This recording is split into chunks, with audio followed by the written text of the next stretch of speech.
Hello mga kamiks. Ah, Tinamaan tayo ng trangkaso mga kamiks. Mahirap makantrangkaso dito mga kamiks.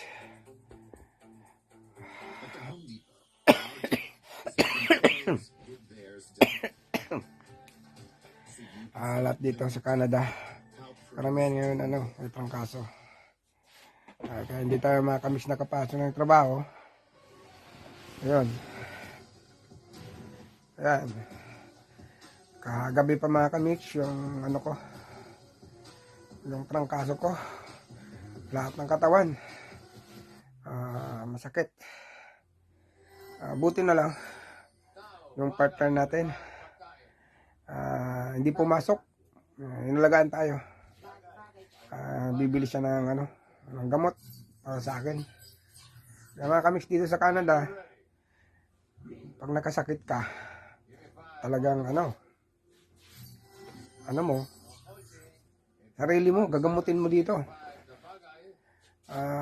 Swerte ko na lang dahil yung asawa ko di pumasok. Kaya nagamot ako at ang kaso. Yan mga kamiks dito ang mahirap sa Canada. Kung wala kang pamilya na talagang alapitan, tsagain mo yung sakit mo.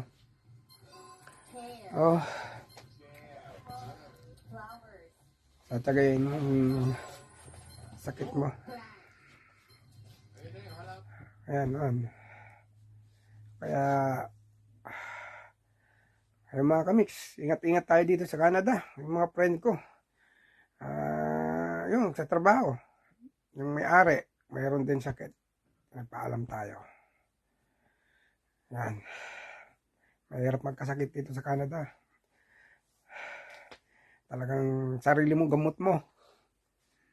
Pero na lang kung may pamilya ka dito, talagang maalagaan ka. Hirap mga kamiks, no?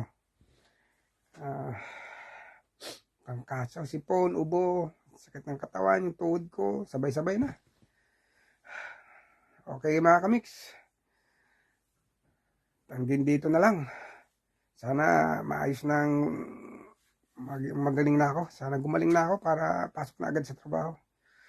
Okay mga kamiks, thank you for watching Mix TV. Buhay Canada. Hintay ko yung asawa ko. Bibili ng gamot.